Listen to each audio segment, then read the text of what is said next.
లలితాలో నగలు కొనండి, ఎక్కువ డబ్బులు ఆదా చేయండి. Welcome to question hour. నేను ఆశ.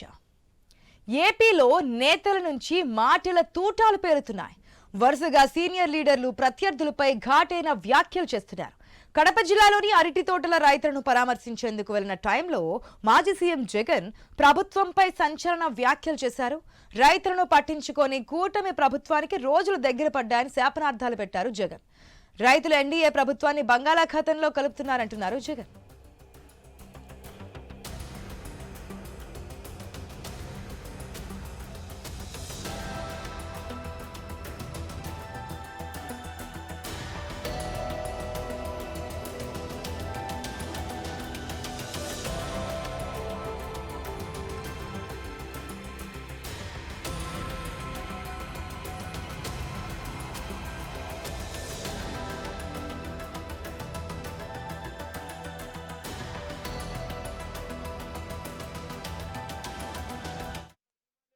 ఇన్పుట్ సబ్సిడీ రాదు, పెట్టుబడి ఖర్చులు యూరియా సైతం బ్లాక్లో కొనుక్కోవాల్సిన అధ్వానమైన పరిస్థితుల్లో పెట్టుబడి ఖర్చులు పెరుగుతూ ఉన్న పరిస్థితులు ఇవన్నీ ఒకవైపున ఉంటే, మరోవైపున దళారీల పాలు చేస్తూ చంద్రబాబు నాయుడు గారు దళారీలతో కుమ్మక్కై రైతుల బ్రతుకులు అగమ్య గోచరంగా మార్చాడు. ఏ పంటకు చంద్రబాబు నాయుడు గారు అంటే చంద్రబాబు కూడా మాజీ సీఎంపై సిటేర్లు వేస్తుంటారు. సభకు రాని వ్యక్తులు ప్రజా సమస్యలపై మాట్లాడుతున్నారంటూ ఎదురుదాడి చేస్తుంటారు. డిప్యూటీ సీఎం పవన్ కళ్యాణ్ సైతం వైసీపీపై మాటల దాడి కొనసాగిస్తుంటారు. అసెంబ్లీ ఎన్నికల్లో ప్రజల బుద్ధి చెప్పినా వైసీపీ మారడం లేదని మండిపడుతున్నారు. ప్రజల ఆలోచనల మేరకు బుద్ధి మార్చుకోవాలంటూ సూచనలు చేస్తున్నారు పవన్. ప్రభుత్వం మళ్ళీ ఏం మాట్లాడుతున్నారు? మేము భవిష్యత్తులో ఇవి చేస్తా ఉన్నారు. మీకు 5 సంవత్సరాల సమయం ఇస్తేనే మీరు ఏం చేయలేకపోయారు. రాష్ట్రాన్ని ఇంత అస్తవ్యస్తంగా చేశారు. ఇంకొకసారి మీరు వస్తే ఏం జరుగుద్ది? అదే వద్దని చెప్పి మనం ప్రజలు పక్కన పెట్టారు. ఈ రోజుకి వాళ్ళు తీర్థాన్ని మార్చుకోవట్లేదు. చాలా తక్కువ సార్లు గత ప్రభుత్వం గురించి మాట్లాడతారు. వాళ్ళు ఈ రోజుకి వాళ్ళ బూతులు మారట్లేదు, వాళ్ళ బుద్ధులు మారట్లేదు. నేను ఇంకా మీరు సామాజిక మాధ్యమాల్లో తిడుతూనే ఉన్నారు. మళ్ళీ ఇంకొకసారి హెచ్చరిస్తున్నారు. పిఠాపురంలో ఒకసారి చెప్పాను మీకు, మళ్ళీ మీరు కూర్చొని పాత పద్ధతిలో గనక మళ్ళీ నాయకులు మళ్ళీ మీరు పిచ్చి ప్రలాపనలు చేస్తే పర్యవసానాలు చాలా తీవ్రంగా ఉంటాయి, గుర్తుపెట్టుకోండి. TDP MLC Bhumireddy Ram Gopal Reddy YCP అధినేత జగన్ కు మరో సెన్సేషనల్ సవాల్ విసిరారు. జగన్ అధికారంలో ఉన్న 2019 నుంచి 24 మధ్య అరటి పంటకు ₹1 అయినా పంట బీమా చెల్లించినట్లు జగన్ నిరూపిస్తే ఎమ్మెల్సీ పదవికి రాజీనామా చేస్తానని ఛాలెంజ్ చేశారు. అలా నిరూపించకపోతే జగన్ రాజీనామా చేయాలని భూమిరెడ్డి డిమాండ్ చేశారు. జగన్ అరాచకాల వల్లే పులివెందులలో బనానా ప్రాసెసింగ్ యూనిట్ మనుగడలోకి రాలేదని ఆరోపించారు. రైతుల ఆత్మహత్యలు ఎవరి వల్ల జరుగుతున్నాయో చెప్పాలని డిమాండ్ చేశారు ఆయన. ఇలా ఒకరిపై ఒకరు హాట్ కామెంట్స్ చేసుకుంటూ వెళ్తున్నారు. రాబోయే లోకల్ ఎన్నికల వరకు పార్టీలు ప్రజల్లోకి వెళ్లేందుకు ప్రయత్నిస్తున్నట్లుగా కనిపిస్తుంది. కామెంట్స్ అని చూస్తుంటే ఎవరికి వారు ప్రజల్లో మైలేజ్ కోసం మాటల మంటలు రేపుతున్నారన్న వాదనలు కూడా వినిపిస్తున్నాయి మనకి ప్రజల నుంచి, విశ్లేషకుల నుంచి. ఈ మాటల దాడి ఎక్కడి వరకు వెళ్తోంది? పొలిటికల్ గ్రౌండ్ లో ఎవరూ తగ్గడం లేదా? అన్ని పార్టీల టార్గెట్ లోకల్ ఎన్నికలేనా?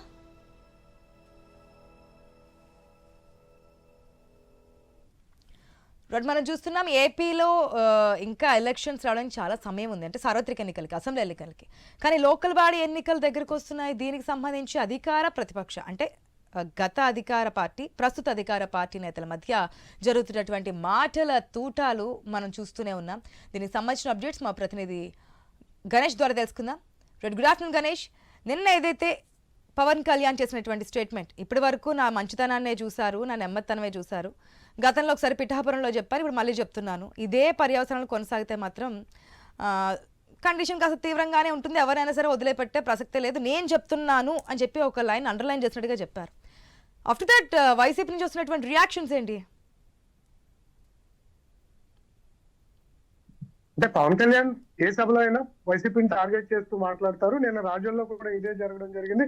ఇప్పటికే వైసీపీ నేతలు పవన్ కళ్యాణ్ మాట్లాడినటువంటి అంశాల మీద కౌంటర్ ఇస్తూ ఉన్నారు. ఎందుకంటే పవన్ కళ్యాణ్ అధపాతాలను తొక్కేస్తా అని చెప్పి గత ఎన్నికల్లో అనడం అది నెరవేరినటువంటి సందర్భం చూసాం. కానీ ప్రస్తుతం రాష్ట్రంలో రైతాంగం అంశాలతో ఎక్కువగా రాజకీయాలు నడుస్తున్నాయి. ముఖ్యంగా వైఎస్ఆర్సీపీ అధినేత ఈ ఏవైతే గిట్టుబాటు ధరలు అనేవి అందనటువంటి రైతాంగ అంశాల మీద ముందు నుంచి టార్గెట్ చేస్తున్నారు. మిర్చి కావచ్చు, టమాటా కావచ్చు, మామిడి కావచ్చు, తాజాగా నిన్న కడపలో అరటి పంటను ఉద్దేశిస్తూ కూడా జగన్మోహన్ రెడ్డి రాష్ట్ర ప్రభుత్వం మీద విమర్శలు చేస్తూ రాష్ట్రంలో ఉన్నటువంటి రైతాంగానికి తీరని అన్యాయం జరుగుతుంది, కూటమి పరిపాలనలో రైతులకు న్యాయం జరగట్లేదు, కనీస గిట్టుబాటు ధర రావట్లేదు, ఇది ఇలాగే కొనసాగితే ప్రభుత్వాన్ని బంగాళాఖాతంలో రానున్నటువంటి ఎన్నికల్లో కలిపేస్తారంటూ వైఎస్ జగన్మోహన్ రెడ్డి విమర్శించారు. దానికి తగ్గట్లుగానే పవన్ కళ్యాణ్ కూడా రియాక్షన్ కనిపించింది. ప్రస్తుతం వైసీపీ నాయకులు 2029లో గెలుపు మాదే, ఖచ్చితంగా వచ్చిన తర్వాత ఏవైతే ప్రభుత్వం ఇప్పుడు అరాచకాలు చేస్తుందో దానికి తగ్గట్లుగానే మేము కూడా అనుసరించాల్సినటువంటి విధానాలు ఉన్నాయని చెప్పి వైసీపీ నాయకులు విమర్శలు చేస్తున్నటువంటి సందర్భంలో పవన్ కళ్యాణ్ 2029లో కూడా వైఎస్ఆర్సీపీ అధికారంలోకి వచ్చేటువంటి పరిస్థితి లేదు అని చెప్పి కరాఖండిగా చెప్పారు. ఖచ్చితంగా కూటమి మరొకసారి వచ్చే ఎన్నికల్లో కూడా మేము పాల్గొంటాం. రాష్ట్రంలో ఉన్నటువంటి ప్రజలు కూడా గత 5 ఏళ్ల పరిపాలన విధ్వంసకరంగా సాగింది, ఇప్పుడు కూడా వైసీపీకి అధికారంలోకి ఇస్తే అదే కొనసాగుతుంది కాబట్టి ఓటర్లు ఆలోచించి ఓటేయాలన్న అంశాన్ని ప్రస్తావిస్తూ వచ్చారు పవన్ కళ్యాణ్. వాస్తవానికి ఈ దగ్గరలో ఏమీ కూడా అసెంబ్లీ కానీ అదేవిధంగా పార్లమెంట్ కానీ ఎలక్షన్స్ లేవు, అయినప్పటికీ కూడా రాష్ట్ర రాజకీయాల్లో ఈటెక్కించేటువంటి కామెంట్స్ ను తాజాగా నాయకులు చేస్తున్నారు. వాస్తవానికి నిన్నటి రోజు సుబ్రహ్మణ్యేశ్వర స్వామి షష్ఠి, ప్రజలంతా కూడా పండుగ దినాల్లో ఉన్నారు. అదేవిధంగా చిన్నపిల్లలు అసెంబ్లీలో ఉన్నటువంటి తరుణంలో వారికి అవకాశం ఇవ్వాల్సింది పోయి అటు వైఎస్ జగన్మోహన్ రెడ్డి కావచ్చు, ఇటు పవన్ కళ్యాణ్ కావచ్చు రాష్ట్రంలో రాజకీయాలు హీట్ ఎక్కిస్తున్నటువంటి కామెంట్స్ చేశారు. ముఖ్యమంత్రి చంద్రబాబు కూడా వైసీపీ టార్గెట్ గా విమర్శలు చేశారు. అంటే పరిణామాలు చూస్తుంటే ఖచ్చితంగా రానున్నటువంటి పంచాయతీ, మున్సిపాలిటీ, కార్పొరేషన్ ఎన్నికలు ఉన్నటువంటి నేపథ్యంలో ఇప్పటి నుంచే ఓటర్లను ఆకర్షించే దిశగా కూడా ప్రధాన నాయకుల ఎత్తుగడలు అయితే కనిపిస్తున్నాయి. ఆశ. Okay, thanks for the update Ganesh. Yes, రెండు పక్షాల నుంచి మనకు వినిపిస్తున్నాయి. ఈసారి ఏదైతే ప్రజలు చూస్తున్నారు కాబట్టి రైతులు బంగాళాఖాతంలో కలిపేయడం ఖాయం. గతంలో కూడా మనం చూసే ఈ బంగాళాఖాతం కామెంట్స్ అనేది ఇప్పుడు మళ్ళీ తెర మీదకి వస్తున్నాయి. రైట్, మరిన్ని అప్డేట్స్ మా ప్రతినిధి ప్రశాంత్ శర్మ ద్వారా తెలుసుకుందాం. రెడ్ ప్రశాంత్ శర్మ, రెండు పార్టీల నుంచి, గత అధికార పార్టీ, ప్రస్తుత అధికార పార్టీ, రెండు పార్టీల నుంచి కూడా విమర్శలు, ప్రతి విమర్శలు. మేమే నెక్స్ట్ అధికారంలోకి వస్తాం, 15 సంవత్సరాలు మాదే అంటూ కూడా పవన్ కళ్యాణ్ స్టేట్మెంట్ ఇస్తుంటే, లేదు ఈసారి పాలన చూసిన తర్వాత ఎప్పుడెప్పుడు కూటమిని అధికారం నుంచి పక్కకు పడేద్దామా, లేదంటే అధికారం కోల్పోయే విధంగా చేద్దామని చెప్పి ప్రజలు ఎదురు చూస్తున్నారు, రైతులు నట్టేట ముంచేస్తున్నారు అంటున్నారు జగన్మోహన్ రెడ్డి. ఏంటి పబ్లిక్ టాక్స్ ఏంటి, ఈ కామెంట్ సంబంధించినటువంటి ఏ విధంగా ఉంది పరిస్థితి లీడర్స్ దగ్గర నుంచి? నిన్న జగన్మోహన్ రెడ్డి పర్యటనలో ఒక స్పష్టమైనటువంటి ఒక ప్రకటన చేయడం జరిగింది. ఏదైతే రైతాంగ సమస్యలు కానీ, తర్వాత ప్రజా సమస్యల విషయంలో అనేక సంక్షేమ పథకాల అమలు విషయంలో రాష్ట్ర ప్రభుత్వం పూర్తిగా విఫలమైంది. ఇప్పటికైనా చంద్రబాబు కళ్ళు తెలుసుకోకపోతే వైసీపీ తరఫున మరో పెద్ద ఉద్యమాన్ని నిర్మిస్తామంటూ మాజీ ముఖ్యమంత్రి వైఎస్ జగన్మోహన్ రెడ్డి నిన్న బ్రాహ్మణపల్లిలో అరటి తోటలను సందర్శించిన అనంతరం మీడియాతో మాట్లాడుతూ స్పష్టంగా చెప్పడం జరిగింది. ఇదే సందర్భంలో మొదట ఆయన ప్రసంగం ప్రారంభంలోనే చంద్రబాబుకు మంచి బుద్ధి ప్రసాదించాలని ఆ దేవుణ్ణి కోరుకుంటున్నాను అంటూ ఈ తన ప్రసంగాన్ని మొదలుపెట్టారు. తన వైసీపీ హయాంలో ఏదైతే కూటమి ప్రభుత్వం ఈరోజు పక్కదారి పట్టిస్తుందో, లేకుంటే రద్దు చేసిన పథకాలు తాను ప్రభుత్వ హయాంలో ఏవేవి చక్కగా నిర్వహించాము, తర్వాత ఏ రకంగా నిర్వహించాము అని చెబుతూనే తాను గత ప్రభుత్వ హయాంలో అధికారం ఉండగా నిర్మించినటువంటి ఏదైతే 600 టన్నుల అరటి కోల్డ్ స్టోరేజ్ సంబంధించిన వ్యవహారంలో తను సీరియస్ గా స్పందించడం జరిగింది. కూటమి ప్రభుత్వం అధికారంలోకి వచ్చిన తర్వాత అది మూసివేయడం, కేవలం నిర్వహణ ఖర్చులు భరించలేని కారణంతో మూసివేయడం అనే దారుణం అంటూ చెబుతూనే రాష్ట్రంలో వ్యవసాయ రంగం పరిస్థితి కుదేలైపోయింది. రాష్ట్ర ప్రభుత్వం రైతు భరోసా కేంద్రాలు సరిగా నిర్వహించడం లేదు, ఏదైతే బీమా, పంటల బీమా ఉందో దాన్ని అందించడం లేదు. ఈ ప్రభుత్వం వచ్చిన తర్వాత పూర్తిగా రద్దు చేసిందని చెబుతూనే ఇప్పటికైనా ప్రభుత్వం వైఖరి మార్చుకోకపోతే తాను మరో పెద్ద ఉద్యమాన్ని రాష్ట్ర వ్యాప్తంగా నిర్మిస్తామని హెచ్చరికలు జారీ చేయడం. అయితే జగన్ పర్యటన ఆద్యంతం రైతుల కేవలం ఒక అడ్డుతోట మినహాయిస్తే మిగతాదంతా ప్రైవేట్ కార్యక్రమాల్లో పాల్గొనడం జరిగింది. ఈ నేపథ్యంలో కడప జిల్లాలోని టీడీపీ నేతలు, కూటమి నేతలు జగన్ యొక్క వ్యాఖ్యలపైన తీవ్ర ఆగ్రహం వ్యక్తం చేస్తున్నటువంటి పరిస్థితి మనం చూస్తున్నాం. నిన్నటి రోజు జగన్ పర్యటన కొనసాగుతున్న నేపథ్యం సందర్భంలోనే అయితే కడప చెందినటువంటి జిల్లా అధ్యక్షుడు, తర్వాత టీడీపీ పోలిట్ బ్యూరో సభ్యుడు శ్రీనివాస్ రెడ్డి కావచ్చు, తర్వాత పులివెందుల ఇన్ఛార్జ్ బీటెక్ రవి కావచ్చు, జగన్ పై తీవ్రమైనటువంటి విమర్శలు చేశారు. గత ప్రభుత్వ హయాంలో రైతులను పట్టించుకొని ఉంటే, వారికి కావాల్సినటువంటి అన్ని వసతులు కల్పించి ఉంటే ఇవాళ రైతుల పరిస్థితి ఉండేది కాదని ఒక కామెంట్ చేయడం జరిగింది. Right, thanks for the update Prashanth Sharma. మనం చూస్తున్న రెండు పార్టీల నుంచి హీట్ అయితే మనకు కనిపిస్తుంది. సాధారణంగా అధికారంలోకి వచ్చినప్పటి నుంచి కూడా ఈ హీట్ వాతావరణం మనకు కనిపిస్తూనే ఉంది. ఏదో ఒక అంశం తెర మీదకి రావడం, దానికి సంబంధించి అధికార ప్రతిపక్షాలు మాట్లాడడము, మాటల యుద్ధం మనం చూస్తూనే ఉన్నాం. రేపు మనతో పాటు డిబేట్లో పార్టిసిపేట్ చేస్తున్న రేగడ లక్ష్మణరావు గారు వైఎస్ఆర్సీపీ నుంచి, అదేవిధంగా కంచర్ల విజయభాస్కర్ గారు ఉన్నారు టీడీపీ నుంచి. నమస్తే అండి, good afternoon, welcome to the show ఇద్దరికి కూడా. ఫస్ట్గా లక్ష్మణరావు గారు గుడ్ ఆఫ్టర్నూన్ అండి. గుడ్ ఆఫ్టర్నూన్ అమ్మా. మీరేమో నెక్స్ట్ వచ్చేది మేమే వైనాట్ 175 అనే నానుడు గతంలోనే కాదు ఇప్పుడు కూడా అదే మాట మీద ఉన్నాము. రైతుల్ని ఇది చేస్తున్నారు, సంక్షేమ పథకాలు ఇవ్వట్లేదు, ఇదంతా చేస్తున్నారు, కాబట్టి మేమే వస్తాము, ఒకవేళ ప్రభుత్వం ఇప్పటికీ కనుక మార్చుకోకపోతే ఉద్యమం చేస్తామంటున్నారు. లేదు, రాబోయే 15 సంవత్సరాలు, నెక్స్ట్ టర్మే కదా, ఏకంగా 15 సంవత్సరాల పాటు కూటమి అధికారంలోకి ఉంటుందంటూ కొబ్బరి చట్నీ ఎగ్జాంపుల్గా చూపిస్తూ పవన్ కళ్యాణ్ మాట్లాడుతున్నారు. అట్ ద సేమ్ టైం కూటమి నాయకులు కూడా కౌంటర్ చేస్తున్నటువంటి సిచ్యువేషన్. అసలు ఇదంతా జరగడానికి కారణం గత ప్రభుత్వంలో మీరు చేసిన దారుణాలే అంటున్నారు. ఆశయ్ గారు, మీకు ఐన్యూస్ యాజమాన్యానికి పెన్నుల్లో పెద్దలందరూ కూడా నమస్కారం అండి. ఆశయ్ గారు, పవన్ కళ్యాణ్ గారు మాట్లాడుతుంటే కొంచెం హాస్యాస్పదంగా ఉంది, చాలా బాధాకరంగా ఉంది. ఆయన చూస్తే జాలేస్తూ ఉంది. ఎందుకంటే ఒక మతి స్తమ్మతం లేనటువంటి వ్యక్తి ఏ రకంగా మాట్లాడతారో, ఒక తాడు బంగారం లేని వ్యక్తి ఏ రకంగా మాట్లాడతారో, ఒక అంటే గజనీ సినిమాలో మన అంటే చూపించాం. ఉదయం మాట్లాడింది సాయంత్రం మాట్లాడింది రేపు ఉదయానికి మర్చిపోయే వ్యక్తులు ఏ రకంగా మాట్లాడతారో, అటువంటి మైండ్ సెట్, అటువంటి ఆలోచన విధానం గల వ్యక్తి మాట్లాడితే చాలా హాస్యాస్పదంగా ఉంది పవన్ కళ్యాణ్ గారిని చూస్తే. ఎందుకంటే పవన్ కళ్యాణ్ గతంలో 2014, 2019 మధ్య ఏమన్నారు, ఎస్ జగన్మోహన్ రెడ్డి గారు గెలవలేరు అన్నారు. 2019 జగన్మోహన్ రెడ్డి గారు గెలవలేదు, అసలు అసెంబ్లీ గేట్ కూడా తాగలేదు అన్నారు. గెలవలేదా? 150 సీట్లు పెట్టి అసెంబ్లీకి మేము అడుగు పవన్ కళ్యాణ్ అధపాలని తొక్కేస్తా అన్నారు. అదే పవన్ కళ్యాణ్ గారు అధాపాతాలను తొక్కేస్తానన్నారు. అదే పవన్ కళ్యాణ్ గారు రేపొద్దున 2029లో అధాపాతాలను కిందకి ఇంకా వెళ్ళిపోతారు, దిగజారిపోతారు. ఎందుకంటే కాదు లక్ష్మణరావు గారు, గతంలో చేసిన ఒక కామెంట్ మీరు ప్రస్తావిస్తున్నారు. అప్పుడేమనేవారు అంటే, మన డిబేట్ లోనే మీరే ప్రత్యేకంగా ఇదే లక్ష్మణరావు గారు ఇదే ఆశతో డిబేట్ లో పార్టిసిపేట్ చేసినప్పుడు ఏం కామెంట్ చేసేవారు, ఒక ఎమ్మెల్యే కూడా గెలవలేనటువంటి వ్యక్తి, గెలిచిన ఒక ఎమ్మెల్యేని కూడా తన తరపు నుంచుకునేటువంటి వ్యక్తి, మా పార్టీ మీద 151 సీట్లు వచ్చినటువంటి భారీ మెజారిటీతో ఉన్నటువంటి మా పార్టీ మీద ఏ విధంగా వ్యాఖ్యలు చేస్తారన్నారు ఆ రోజు నాడు.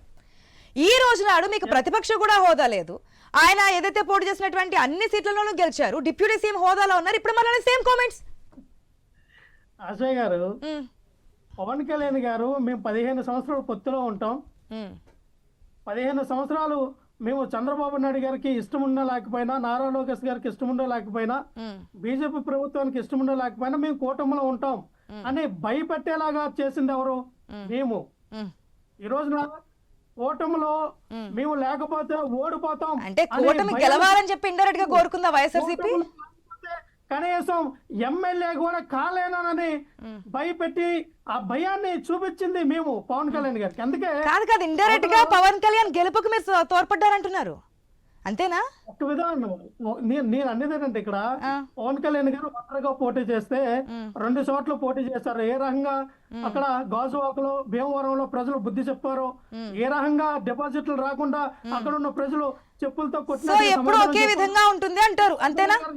మీరు ఏ పాయింట్ చెప్తా దానికి ఇంకో పాయింట్ ఉంటుంది. ఎందుకంటే గతంలో మీరు అధికారంలో లేరు, ఫస్ట్ టైం అధికారంలోకి వచ్చారు, మా గురించి మా పాలన గురించి తెలియదు కాబట్టి ఒక్క ఛాన్స్ ఇవ్వండి అన్నారు, ఒక్క ఛాన్స్ ప్రకారం అధికారంలోకి వచ్చారు. అప్పుడు మీరు ఏం మాట్లాడినా మీరు ప్రతిపక్షం ఉన్నారు, అధికారంలో లేరు. కానీ ఇప్పుడు మీరు అధికారాన్ని చూసారు, ప్రతిపక్షాన్ని చూసారు, రెండు చూసేశారు.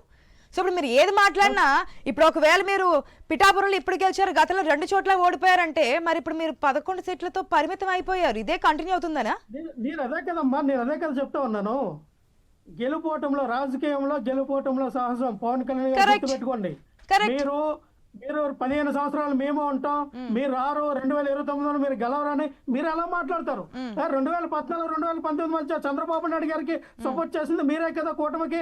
మరి ఆ రోజున అంత బ్రహ్మాండమైన పరిపాలన అందిస్తే 2019 ఎలక్షన్ కింద ఓడిపోయారు. మళ్ళీ ఇదే పాయింట్ వస్తుంది. మరి ఎందుకు 11 స్థానాలకి పరిమితం అయిపోయారు? 19 నుంచి 24 మధ్య వైఎస్ఆర్సీపీ అన్ని సంక్షేమ పథకాలు ఇచ్చి ప్రజలకు అండదండలతో ఉండి ఎక్కడ ఏది లోటు రాకుండా చేసుకొచ్చినప్పుడు 11 స్థానాలకి ఎందుకు పరిమితం అయిపోతారు అనేది. ఒక నిమిషం, విజయభాస్కర్ గారు కూడా ఉన్నారు, ఆయన ధీమా కూడా కారణాలు తెలుసుకుందాం. విజయభాస్కర్ గారు కూడా అండి.